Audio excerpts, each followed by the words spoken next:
ABCD চতুর্ভুজের AB সমান DC, বিপরীত বাহু, একজোড়া বিপরীত বাহু বলেছে, এবির বিপরীত দিকে ডিসি আছে, এবি সমান ডিসি এবং এবি সমান্তরাল ডিসি, তাহলে প্রমাণ করতে হবে যে এবিসিডি সামান্তরিক। তাহলে এবার এই দুটো এসি কর্ণ যোগ করলাম, আমি বলেছি উপপাদ্য প্রমাণের জন্য কিছু করে নিতে হয়, এসি কর্ণ যোগ করলাম।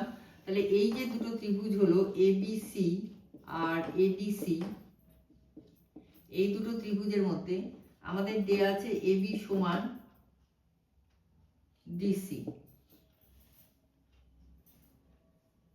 এবং এবি সমান্তরাল যেহেতু ডিসি, এবি সমান্তরাল যেহেতু ডিসি, কাজেই এই কোণ আর এই কোণ একান্তর কোণ বলে সমান, বিএসি সমান এসিডি। আর এসি সাধারণ, দুটোর মধ্যেই এসি আছে, অতএব এই ত্রিভুজদ্বয় এবিসি সর্বসম এডিসি। তাহলে যেহেতু এই দুটো ত্রিভুজ সর্বসম, কাজে সবকিছু সমান হবে।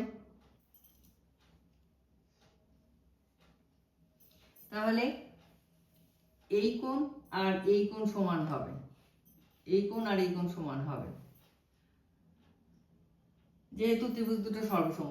কিন্তু এই কোণ আর এই কোণ কি, বিসি আর এডি দুটো সরলরেখা, এসি ভেদক, ভেদকের